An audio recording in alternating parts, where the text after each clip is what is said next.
As the sun dipped below the horizon, casting long shadows through the towering trees, I couldn't help but feel a shiver run down my spine. It was supposed to be a peaceful night walk through the woods, a chance to clear my mind and connect with nature. Little did I know that this tranquil journey would soon turn into a nightmare.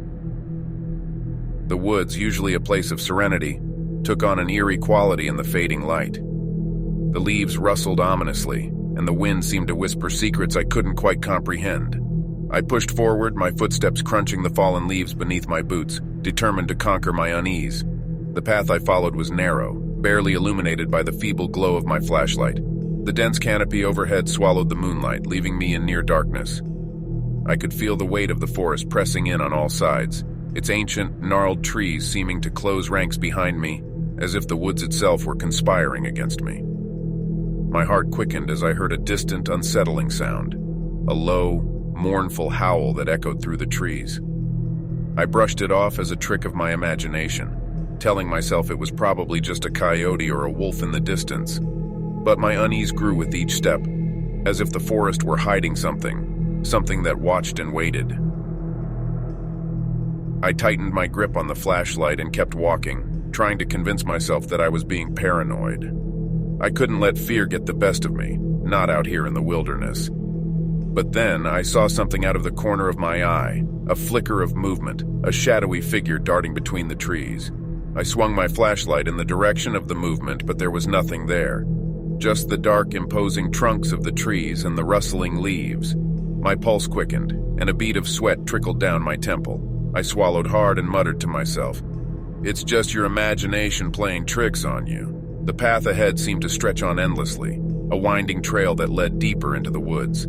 I couldn't shake the feeling that I was being watched, that unseen eyes were following my every move. I quickened my pace, desperate to escape the oppressive atmosphere that seemed to suffocate me.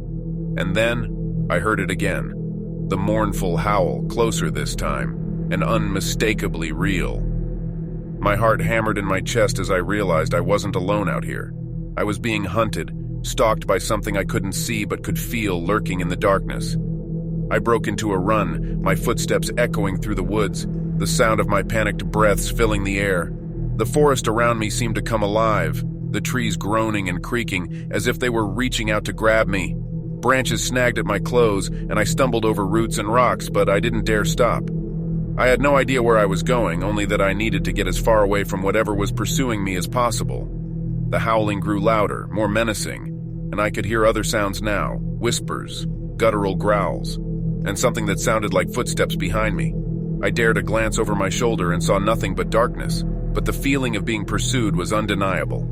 I had entered a nightmare, and there was no waking up from it. My breaths came in ragged gasps and my legs burned with exhaustion, but I couldn't stop. I had to keep moving. Suddenly, the ground gave way beneath me and I tumbled down a steep incline, landing in a thicket of brambles and thorns. Pain lanced through my body as I struggled to free myself. The howling and growling drew closer, and I knew I was trapped. With trembling hands, I fumbled for my flashlight and switched it off, hoping that the darkness would hide me. I lay there, my heart pounding, as the sounds of the approaching menace grew louder and closer. And then, they stopped. In the silence that followed, I held my breath, waiting for some sign of what was out there. And then, I heard it. A soft, chilling voice right beside me in the thicket. "Found you!" I froze, terror gripping every fiber of my being. Slowly, I turned my head to see a pair of luminous, otherworldly eyes gleaming in the darkness, and a wicked grin that sent shivers down my spine. It was no ordinary predator. It was something far more sinister. The last thing I remember before the world went black was the sound of that unholy laughter echoing through the woods, mingling with the mournful howls of the night.